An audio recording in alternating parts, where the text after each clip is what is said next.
Okay, तो refrigeration हमारा topic बाकी रह गया था। बहुत इजी टॉपिक है। रेफ्रिजरेशन मतलब रेफ्रिजरेटर्स और एयर कंडीशनर्स कैसे काम करते हैं उससे रिलेटेड टॉपिक है ये। So it is very simple, it is exactly opposite of heat engine. जो हमने कार्नोट्स इंजन देखा था ये उसका अपोजिट है। इन द सेंस हमारे पास यहाँ पे एक चेम्बर है जिसको हमको कोल्ड करना है। कोल्ड करना है मतलब इसका टेम्परेचर कम चाहिए, इसका मतलब हीट यहाँ से एक्सट्रैक्ट करना है। करेक्ट। तो हीट अपने आप तो एक्सट्रैक्ट होगा नहीं, क्योंकि हमको ऑलरेडी पता है कि heat always flows from temperature higher temperature region to lower temperature region, और हमको हीट निकाल के यहाँ देना है, दिस इज सराउंडिंग्स और एनवायरनमेंट। ओके, तो लेट अस से ये Q2 है, this is Q1 late us से, राइट। तो एज आई टोल्ड यू कि लोअर टेम्परेचर रीजन से हायर टेम्परेचर रीजन पे हीट जाता नहीं है, उल्टा होता है। इसका मतलब मुझे अगर हीट को एक्सट्रैक्ट करना है, अगर एक चेम्बर को कोल्ड बनाना है, जैसे रेफ्रिजरेटर के अंदर का जो चेम्बर है वो कोल्ड करना है, तो हीट को निकालना पड़ेगा। हीट अपने आप तो जाएगा नहीं, तो वर्क डन करना पड़ेगा, राइट। तो ये work done, with the help of work done हम लोग हीट एक्सट्रैक्ट करते हैं, और ये Q1 अमाउंट ऑफ हीट जो है वो हम लोग सराउंडिंग को दे देते हैं। बहुत ईजी है। So in this case work done W plus Q2 is Q1, right. हमने Q2 हीट एक्सट्रैक्ट करने के लिए वर्क किया, और वर्क ने Q2 हीट एक्सट्रैक्ट करके सराउंडिंग को दे दिया, तो वर्क भी तो हीट में कन्वर्ट होगा, इसलिए work plus Q2 equal to Q1। Now we define something called as coefficient of performance. जैसे वहाँ पे एफिशिएंसी था, ईटा था हीट इंजन में, यहाँ पे something called as coefficient of performance, उसको अल्फा बोलते हो या फिर बीटा भी बोलते हैं बहुत जगह पे। So this is called as coefficient of performance. Coefficient of performance. और बहुत इजी है ये, सेम कॉन्सेप्ट है, amount of heat extracted to that of work done. जैसे हीट इंजन में आपको याद होगा work output upon heat input, right. यहाँ पे amount of heat extracted to that of work done, और इसी को हम लोग लिख सकते हैं in terms of if you use this you will get Q2 equal to Q1 minus W। तो आप इसको सिंप्लीफाई कर सकते हो, तो Q1 minus W upon W, तो you can write it as Q1 by W minus 1, ऐसा भी लिख सकते हो। या otherwise you can also write this in terms of temperature, which is I mean up to you। तो इसको आप सिंप्लीफाई करके the way you want it, you can also write it in terms of temperature, or you can also write it in terms of for example Q2 upon Q1 minus Q2। तो दोनों तरीके हैं लिखने के। तो you can just, ऊपर के case में हमने क्या किया, Q2 के लिए हमने सब्स्टिट्यूट किया, और नीचे के केस में हमने क्या किया, W के लिए सब्स्टिट्यूट किया। W work done is Q1 minus Q2, you can already see that from here. In terms of temperature भी लिख सकते हैं हम इसको।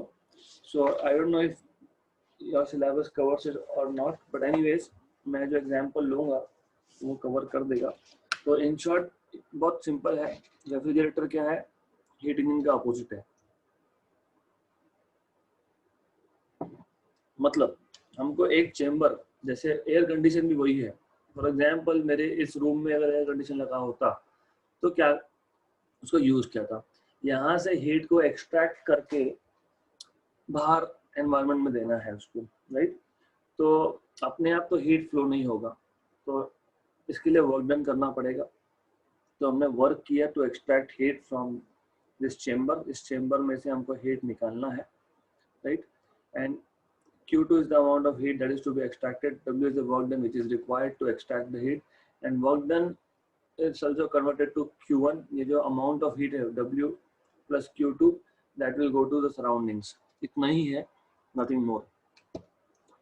So first question related to refrigeration, a refrigerator is to maintain eatables kept inside at 7 degree। तो 7 degree मतलब refrigerator का temperature 7 degree है, right? Okay. The coefficient of performance of refrigerator if room temperature is 38, तो हम लोगों को basically T2 बोला है, जैसे मैंने बताया Q2, बहुत बता देता हूँ मैं आपको। हमारे पास एक चेम्बर था जिसको कोल्ड करना था, उसका टेम्परेचर T2 होता है, हाँ, और यहाँ से आप हीट एक्सट्रैक्ट करने वाले हो, यहाँ से ये वर्क डन होगा हीट एक्सट्रैक्ट करने के लिए, ये वर्क डन, ये हीट एक्सट्रैक्ट होगा Q2 और ये जाएगा सराउंडिंग्स को Q1 जिसका टेम्परेचर है T1। Q1 will go to surroundings। तो T2 7 डिग्री प्लस 273 मतलब 280 केल्विन है। T1 38 डिग्री, 38 डिग्री सेल्सियस को आप केल्विन में कन्वर्ट करो। So if you convert it, that will become 311 Kelvin। Coefficient of performance alpha या बीटा जिससे भी आप डिनोट करो, that is equal to T2 upon T1 minus T2 in terms of temperature। In terms of temperature, so 280 upon 311 minus 280। So 280 upon 311 minus 280, that is 31। So 280 upon 31 ये आपको करना पड़ेगा। That turns out to be 31 10 is 310 minus 31 किया तो 279 around, तो around 9 आएगा ये। So this is going to be 9। So this is 9। So coefficient of performance is 9। Same formula, that's it, nothing else।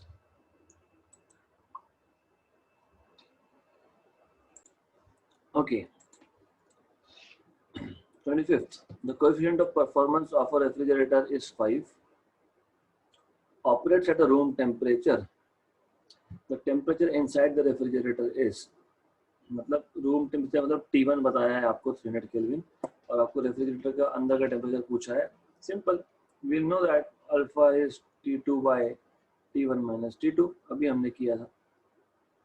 तो अल्फा की वैल्यू 5 है, T2 find करना है, T1 जो आपके पास है 300 केल्विन है, माइनस T2, इसको जब सिंप्लीफाई करो, सो 1500 minus 5 times of T2 equal to T2, so 6 times of T2 equal to 1500 हो गया। 3 2s are 3 5s are right, so 250 आ गया answer, 250 kelvin. Nothing, simple question, खत्म। Next, the coefficient of performance of a refrigerator whose efficiency is 25%। अच्छा, अब ऐसा है कि coefficient of performance और efficiency में भी relation है। So efficiency is 25% मतलब 0.25, 2500। आपको पता होना चाहिए coefficient of performance alpha is related to efficiency as 1 minus eta by eta, बस standard formula। I am not going into derivation of this because this is not really very important topic। तो सिर्फ पता होना चाहिए इसलिए मैं cover कर रहा हूँ इसको। 1 minus 0.25 upon 0.25, तो 0.75 upon 0.25 it is just 3, तो 3 आ गया। बाय द वे, एक चीज पता होनी चाहिए आपको, इफिशिएंसी हमेशा 1 से छोटा होता है और कोएफिशिएंट ऑफ परफॉर्मेंस ये 1 से बड़ा होता है। That's it, right. तो ये तीन ही क्वेश्चन बाकी थे हम लोगों के, but I decided to take few extra examples which are important और अच्छे क्वेश्चंस हैं related to thermodynamics again, so I thought of taking these questions। Okay, right, so two identical containers A and B with frictionless piston contain the same ideal gas at the same temperature and same volume V। The mass of the gas contained in A is Ma। तो सबसे दो container है A और B, frictionless piston के साथ उसको fit किया गया है। सेम आइडियल गैस है दोनों में, सेम आइडियल गैस है, सेम टेम्परेचर और सेम वॉल्यूम है। Container A, container B, same temperature, same temperature, same volume. Mass is Ma, here mass is Mb। The gas in each cylinder is now allowed to expand isothermally to the same final volume 2V। तो दोनों cases में आपको isothermal expansion allow किया गया है gas को, so that the final volume becomes 2V। तो final volume here is 2V, here is 2V, this is final volume V2। V2 is 2 times of V1। The changes in the pressure in A and B are found to be delta P and 1.5 times of delta P respectively. Then सिर्फ जो change in pressure है दोनों में same नहीं है. हमको क्या पता है, एक कंटेनर में जो गैस होगा उसके लिए मैं लिख सकता हूँ प्रेशर P1 इक्वल टू, आपको पता है nRT बाई V होता है Na number of moles of A RT by V, right. Okay, तो what I will do is मैं पहले ए गैस के लिए सॉल्व कर लेता हूँ. Let's solve for a gas first. अच्छे समझ लो, क्वेश्चन सिंपल है यहाँ पे. For gas in A initial pressure P1, हाँ तो ये V2 डैश बोल रहा हूँ मैं यहाँ पे. V मतलब denoted by prime, V1 dash and so on so fourth, और अनप्राइम मतलब ए गैस. कंफ्यूजन नहीं होना चाहिए इसके लिए. Initial pressure in gas 1, in gas A, gas in container A, that is आपको पता है क्या होता है nRT बाई V, और N मतलब M बाई M, तो MA by M RT by V1. M is molecular weight. दोनों कंटेनर में सेम आइडियल गैस है तो मॉलिक्यूलर वेट सेम रहेगा. Final pressure in gas A is again MA by M RT by V2, क्योंकि change सिर्फ volume हो रहा है according to the given question. Initial volume V था, फाइनल वॉल्यूम 2V है. What is change in pressure then? Final minus initial. तो final minus initial करो, मतलब P2 माइनस P1 करोगे अगर आप, तो सब तो कांस्टेंट है, सब सेम है सिर्फ एक्सेप्ट फॉर V2. तो MA RT upon capital M constant 1 by V2 minus 1 by V1 आ गया. Okay, so this is what you have obtained. और आपको पता है by the way V2 is 2 times of V, तो आपको मिल जाएगा change in pressure of A delta P. Delta P change in pressure of A is this MART by M. 1 upon V2 is 2V, so 1 upon 2V minus 1 upon V. Half minus 1 is half, minus sign के साथ negative half, तो negative half MART by capital MV. ये आ गया change in pressure of A. Okay, good. Then similarly we can find out change in pressure in B. So for gas in B, same thing. Initial pressure P1 dash will be MB upon M RT by V1 dash, and final pressure P2 dash will be MB by M RT upon V2 dash. तो change in pressure of B delta PB, ये आपको दिया है 1.5 times of delta P है, ऐसा already बोला है question में. क्वेश्चन अगर पढ़ोगे तो अच्छे से, राइट. तो मैं इसको आखिरी में इक्वेट करूंगा बाय द वे. अभी हमें सिर्फ देखना है what is delta PB, final pressure minus initial pressure. तो यहाँ पे भी same MB by M RT common 1 upon V2 dash minus 1 upon V1 dash, मतलब सेम ही आएगा. This is also going to be minus half MB RT by MV. Same exactly same, सिर्फ MA की जगह पे MB आएगा, right. But given क्या है? गिवन ये है that delta PB change in pressure of B is 1.5 times of delta PA. दिया ही है यहाँ पे, ये ध्यान देना यहाँ पे. So delta PB is minus half MB RT by MV, 1.5 times of minus half MA RT by MV. So more or less minus half cancel, MV RT minus half MV RT cancel, right. तो हमारे पास क्या बचा ultimately? हमारे पास we are left with mb is equal to 1.5 times of ma. 1.5 is 3 by 2 ma. So ultimately what we get from here is 2 mb is equal to 3 times of ma. 2 mb equal to 3 times of ma, which is option number C. Question में कुछ भी नहीं है. A gas के लिए change in pressure निकालो, final minus initial value. B के लिए भी वैसा ही करो. और ultimately according to the given question, अगर डेल्टा पी बोला ही है उन्होंने, change in pressure in A is delta P, change in pressure in B is 1.5 times of delta P, मतलब 1.5 times of delta P A. ये question में ही दिया है. तो एक्सट्रीमली सिंपल क्वेश्चन था. Depends on how is your approach. Okay, तो I mean इसको orally भी करते आता है. You can do it quite orally, right. तो यू हैव टू थिंक कि कैसे करोगे. इतना कुछ करने की जरूरत नहीं है. You have to think by yourself. 22. An ideal gas at PVT, pressure P, volume V, and temperature T is expanding adiabatically to 5.66 times the volume and half the temperature. So final volume V2 is 5.66 times of V1 and temperature T2 is half of initial temperature. The degree of freedom F of the gas and work done W by the gas is.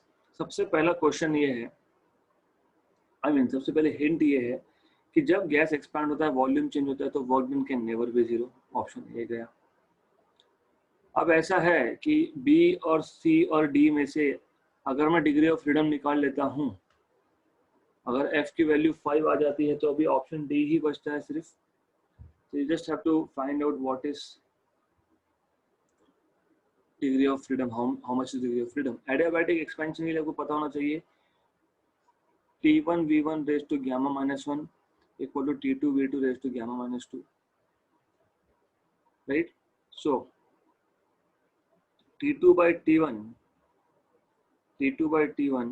is V1 by V2 raised to gamma minus 1. T2 by T1 is half, और V1 by V2 is 1 upon 5.66 raised to gamma minus 1. I think ये question हमारा already हुआ है, but still it's repeated because it is important question. तो आपको ये solve करना पड़ेगा. You have to solve this question, and after solving this question you will end up with gamma value as around 1.4. Solve करने के बाद, ये सब सॉल्व करने के बाद you will get gamma value as 1.4 gamma value 1.4 or something like that. But the point here is, ये जो gamma value होती है 1.4, this is for diatomic gas. Diatomic gas के लिए डिग्री ऑफ फ्रीडम होता है 5. So this is diatomic gas. 3 translation और 2 rotation, मतलब ऑप्शन नंबर डी, क्योंकि ऑप्शन बी और सी में F इक्वल टू 7 है तो आ नहीं सकता. तो क्वेश्चन सिंपल था. अगला question, find the amount of work done to increase the temperature of 1 mole of an ideal gas by 30 degree Celsius if it is expanding under the condition. बहुत simple question है. हमें बता दिया है कि V is proportional to T raised to 2 by 3. Good. For 1 mole of gas बोला है n equal to 1 है, तो हमको पता है PV is equal to RT for n equal to 1. हमें पता है work done is integration PdV, but P is RT by V यहाँ से, तो RT by V, okay, dV. Good. अगर मुझे ये इंटीग्रेशन सॉल्व करना है, basically if I want to solve this integration, then मुझे dV by V लगने वाला है, and I have been given V is proportional to मतलब is equal to some constant, let us say C T raised to 2 by 3. Correct. मैं जब derivative लेता हूँ with respect to temperature ले लो derivative, so dV by dt,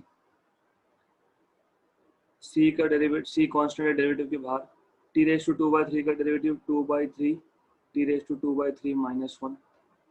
So dv by dt is c, तो वैसे भी we don't need it, but anyways c 2 by 3 minus 1 is minus 1 by 3, t raised to minus 1 by 3. Good. Right. Okay. तो ये हमको मिल गया dv is equal to 2 by 3 times of c t raised to minus 1 by 3 dt. अब मैं करता हूँ dv को v से डिवाइड. dv क्या था? 2 by 3 c t raised to minus 1 by 3 dt. और v क्या है? c t raised to 2 by 3. Cancel right. तो dv by v मेरे पास आ गया 2 by 3, ये t raised to minus 1 by 3 नीचे आ जाएगा तो प्लस 1 by 3 हो जाएगा. t raised to 2 by 3 plus t raised to 1 by 3 is just t raised to 3 by 3 मतलब t, तो dt by t आ गया हमारे पास, right. therefore work done which is rt dv by v, इसको मैं लिख सकता हूँ work done equal to r constant भार t और dv by v is 2 by 3 times of dt by t. cancel within limits initial to final. Work done 2r by 3 dt, 2 by 3 भी common है, constant है outside. Integration of dt is just t within limits t1 and t2. मतलब change in temperature ही है वो basically, वो 30 दिया ही हम लोगों को. ओके, तो this is nothing but 2r by 3 change in temperature. So work done will finally be 2r by 3 change in temperature is 30. 1 जा 10 जा 10 into 2 20 r, और r की वैल्यू पता है हमको 8.31 होती है, तो 8 into 2 16, 160 के आसपास आंसर आएगा. 160 के आसपास आंसर आएगा. 66.2 जूल्स. Answer 166.2 joules. तो हम लोगों ने क्या किया यहाँ पे? नथिंग, सिर्फ work done is integration 3 dv is rt by v dv, तो dv by v है और हमको v कैसे वेरी हो रहा है वो बता दिया, तो मैंने लिख लिया v is equal to c t raised to 2 by 3. so then we just went on taking derivatives and solving it. इतना ही किया है हम लोगों ने, nothing, that's it, sufficient. okay, इतना ही है. next question is again a very good question. For the following graph match column 1 with column 2. A to B जो process है ये आइसोकोरिक प्रोसेस है. आइसोकोरिक प्रोसेस मतलब there is no change in volume, and when there is no change in volume work done is 0. मतलब A matches with R, तो A matches with R मतलब option A और option D is out of question now. BC ये isobaric process है. Isobaric constant pressure पे, लेकिन volume बढ़ रहा है. इनिशियल वॉल्यूम V0 था और फाइनल वॉल्यूम 3V0 है. आपको पता है कि जब भी वॉल्यूम बढ़ता है, when final volume is greater than initial, work is done by the gas and that work done by the gas is taken to be positive. है ना, work done by the gas positive होता है ना, मतलब expansion होता है तब. अगर कंप्रेशन हुआ तो वो नेगेटिव लेते हैं हम लोग. तो मुझे पता है कि BC के लिए work done has to be positive, मतलब ग्रेटर देन 0, मतलब B should go with S. तो B should go with S, option number B में है, ऑप्शन C नहीं हो सकता. खत्म. This is how you do it. कोई इक्वेशन लिखना नहीं है, वो बुक्स में करके दिया है सब. तो क्या जरूरत है, कुछ नहीं करना, इतना करना छोड़ देना, खत्म. This is again a good question. I don't know अगर मैंने पहले लिया है या नहीं, but I just wanted to take it. Pressure temperature diagram से हमको प्रेशर वॉल्यूम डायग्राम में जाना है. ये जो पार्ट है 1 से 2, अगर आप देखोगे ये प्रोसेस जो है, this is passing through origin. Straight line passing through origin मतलब y equal to mx, y equal to mx. तो p is equal to c into t, where y is p x is t और c is some constant जैसा था, तो m ही लिख देता हूँ, doesn't matter. Correct? Straight line passing through origin. Right? Okay. So what you have to understand here is कि p is proportional to t. आपने जो लॉस पढ़े हैं gas law, p is directly proportional to t at constant volume. ये constant volume पे possible होता है. मतलब 1 से 2 जो प्रोसेस है ये आइसोकोरिक है, कांस्टेंट वॉल्यूम पे है, कांस्टेंट वॉल्यूम पे है. मतलब ये नहीं हो सकता, ये नहीं हो सकता, राइट? और ये भी नहीं हो सकता क्योंकि डायरेक्शन देखो, एक ग्राफ में डायरेक्शन 2 से 1 दिखाई गई है, लेकिन in reality the process should go for 1 from 1 to 2. तो हो गया, देख के ऑप्शन खत्म. पर फिर भी श्योर होना है तो 2 से 3 जो प्रोसेस था वो आइसोबारिक है, कांस्टेंट प्रेशर पे है. तो वापस से 2 to 3 बी ग्राफ में यस. फिर उसके बाद 3 to 4 जो प्रोसेस है,